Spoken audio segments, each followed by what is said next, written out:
It was a quiet afternoon in a downtown LA neighborhood. The kind of sun-drenched day that made the blacktop shine, and the sound of basketballs echo like distant thunder between the tall apartment buildings. Michael B. Jordan, dressed casually in a sleeveless hoodie and gym shorts, was alone on a worn court tucked behind an old community center. No cameras, no entourage, just the rhythmic thump of the ball hitting pavement and the satisfying swish of the net as he sank mid-range jumpers with laser focus. He wasn't doing it for attention. This was his place of peace, away from red carpets and expectations. A few kids from the block sat nearby, whispering in disbelief, occasionally nudging each other. Is that really him? But none dared approach, respecting the moment, until one voice shattered the stillness like a glass hitting tile. "Yo!" someone called out sharply.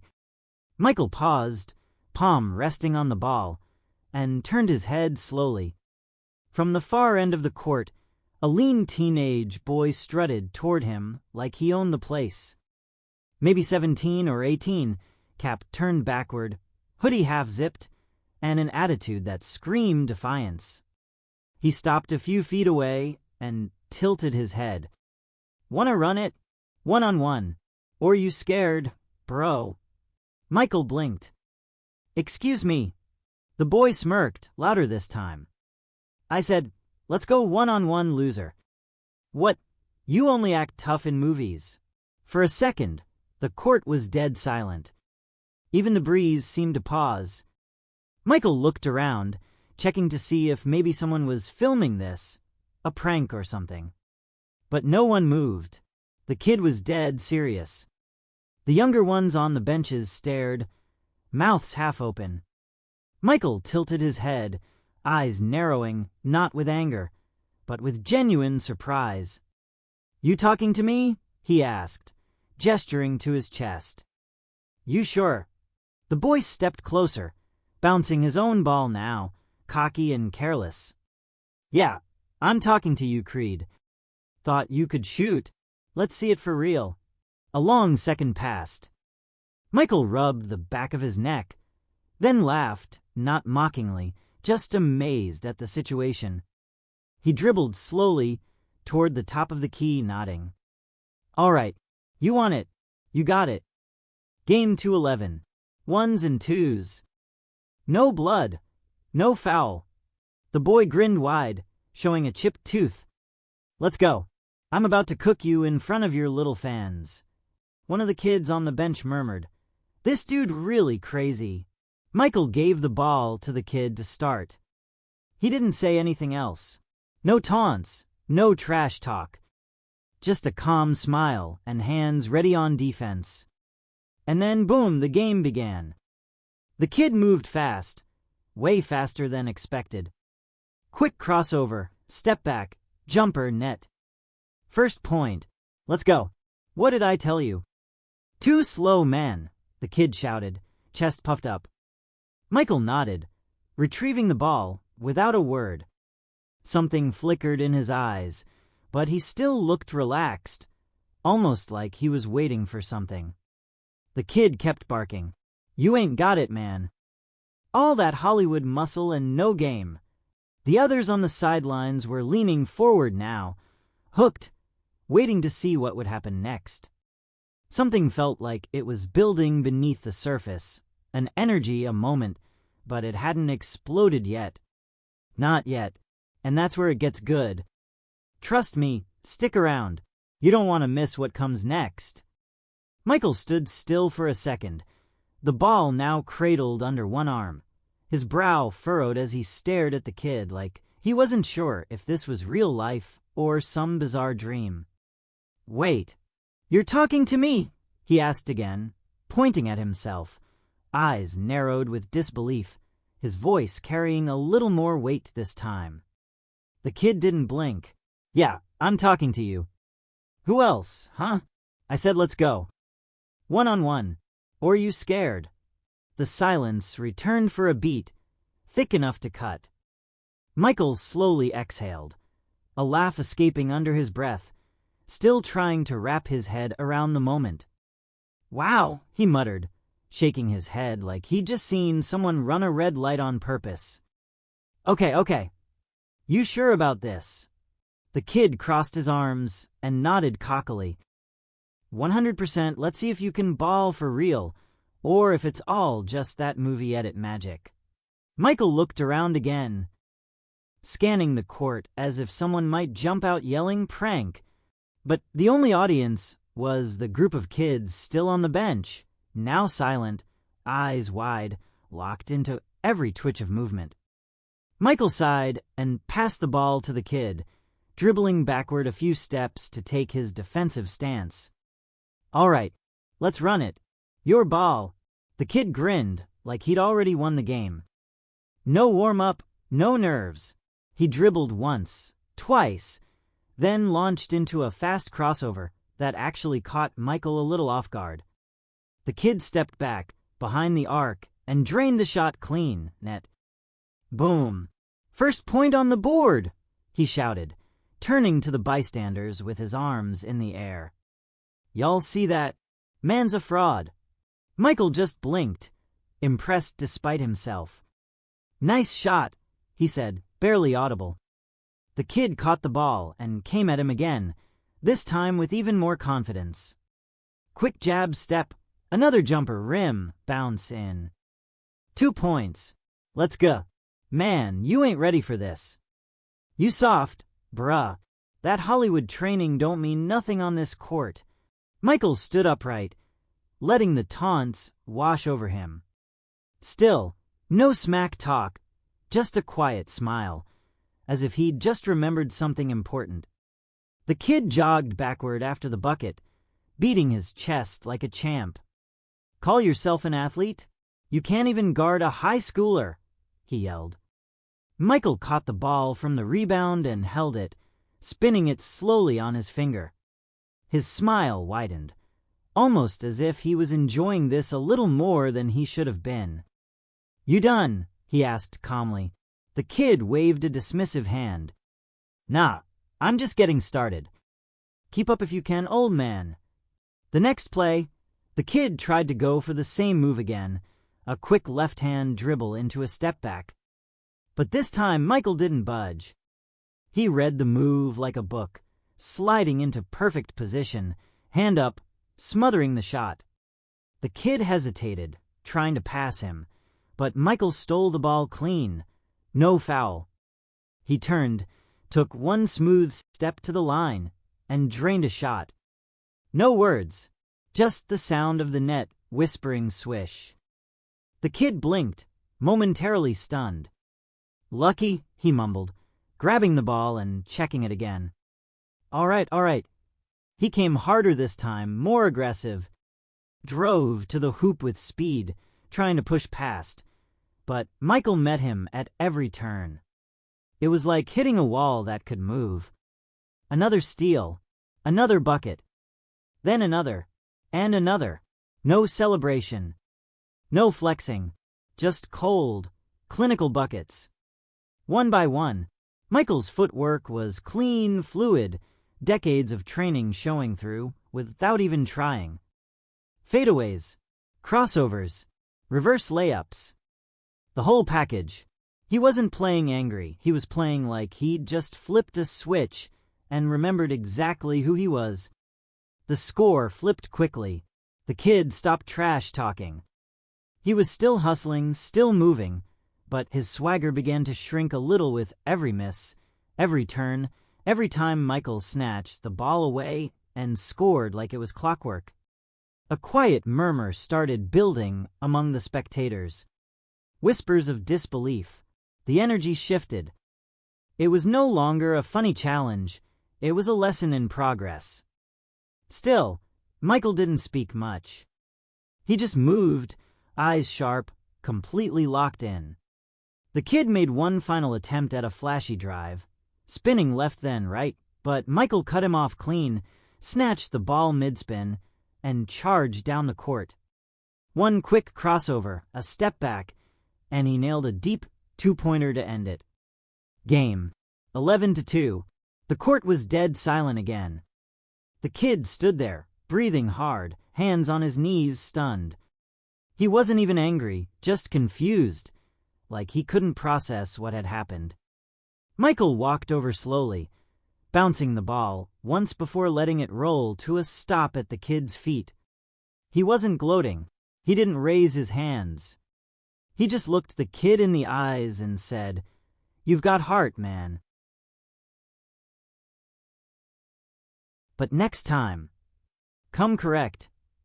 The kid stared up at him, eyes wide, unsure whether to nod or look away. Michael crouched slightly, so they were eye level. "Look, I'm not mad. I get it. You wanted to prove something. I respect that. But calling people names? Thinking you know who someone is based on a screen? That's weak. You don't need that. You want a ball. Ball. But keep your respect intact." The kid swallowed, then nodded slowly. "Yeah. Okay. I got you." Michael clapped a hand on his shoulder and stood up. "Good. And don't quit. You've got potential. But don't confuse noise with confidence. The real game happens when you shut up and play." With that, he turned and walked off the court, grabbing his water bottle from the side. The kids on the bench stared like they'd just watched a movie unfold in real life. Some clapped, others just sat in silence, trying to understand the weight of what they'd seen. The kid still stood there, motionless, ball at his feet, replaying the game over and over in his head. He wasn't embarrassed anymore. He was learning, and somewhere deep down, he knew this wasn't just about basketball. It never really was. And this was only the beginning. What came next? Well, that's where things got even more interesting. You'll want to stick around for that. Trust me, the sun had dipped just enough to cast long shadows across the court, painting the ground in gold and deep purple streaks. The kind of lighting that made everything look more cinematic than it had any right to be. The group of kids on the sideline had grown. Some came over from the nearby rec center, others from apartment balconies, where the sound of taunts and basketball had drawn them like gravity. But now it wasn't noise they were listening to, it was rhythm. Flow. Precision. Michael B. Jordan had flipped a switch, and what followed wasn't a game, it was art. It didn't start explosive. No yelling, no hard fouls, no dramatic dunks. Instead, it began with a single simple move. A behind-the-back dribble that looked like slow motion, then a sudden burst of acceleration. He slipped past the kid like a breeze, stepped into the paint, spun midair, and kissed the ball off the glass for a soft layup. Clean, effortless. The kid barely had time to turn. And the look on his face, half confusion, half realization, was only the beginning. Next possession, Michael caught the ball, took 2 lazy dribbles near the three-point line, baited the kid into a reach, then pivoted lightning fast, drove left, stopped on a dime, and floated it up with one hand. The net snapped again. The murmurs from the sidelines grew. The kid was chasing shadows now. Michael's handles were smooth, calculated. He wasn't just playing, he was dissecting. Crossover, hesitation, jab, step, spin. He wasn't repeating moves. Each one was new, unpredictable. He played like a man who had spent his life watching others underestimate him, only to use it as fuel. And every bucket was a quiet lesson. A no-look pass to himself off the backboard. A fake-out where the kid lunged for the ball that was never there. A one-footed fadeaway from the corner that hit nothing but net.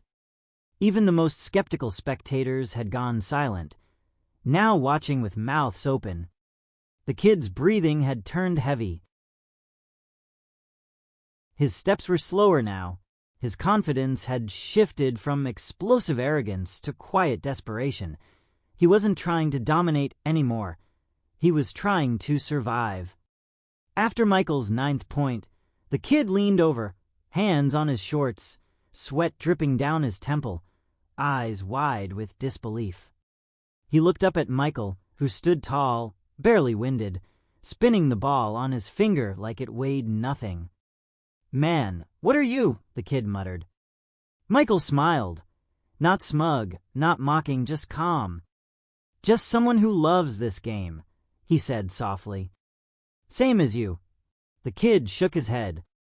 "But you're not supposed to be this good. You're an actor." Michael dribbled once. "And you're not supposed to judge people you don't know." He passed the ball to the kid and gestured. "Check up."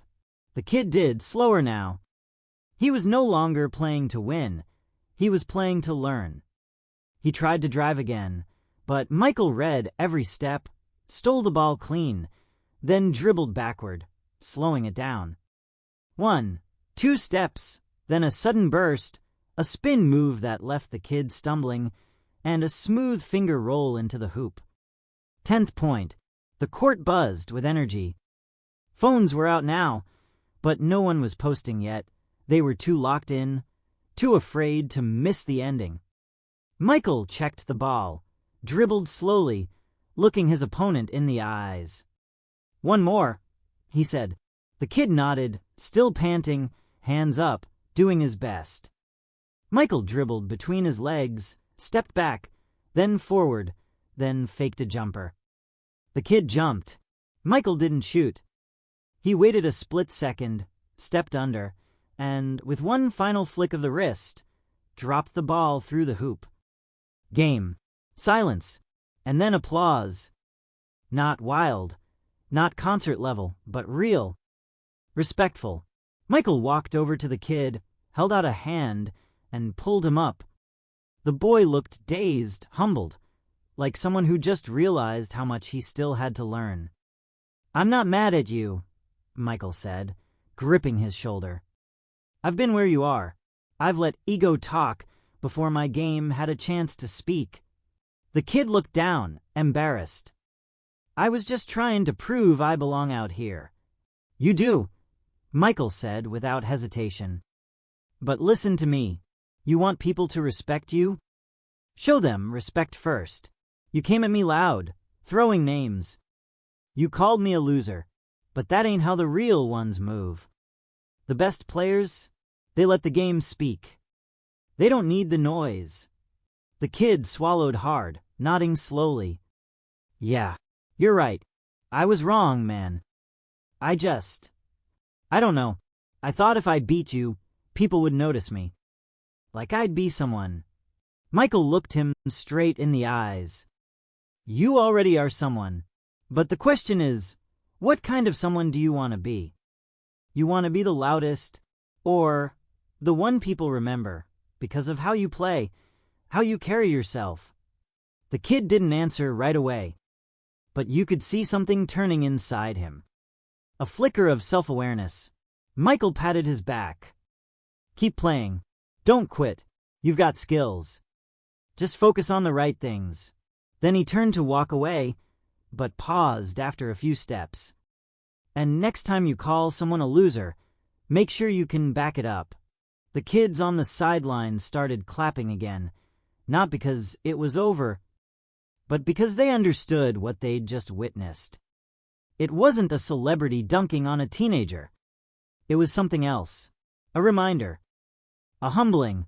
A transfer of knowledge without hate.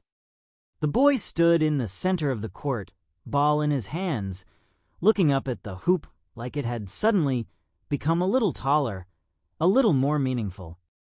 Michael disappeared into the dusk, hoodie up, headphones back on, the rhythm of his footsteps fading with the last glow of the sun. And somewhere behind him, the boy began to dribble again.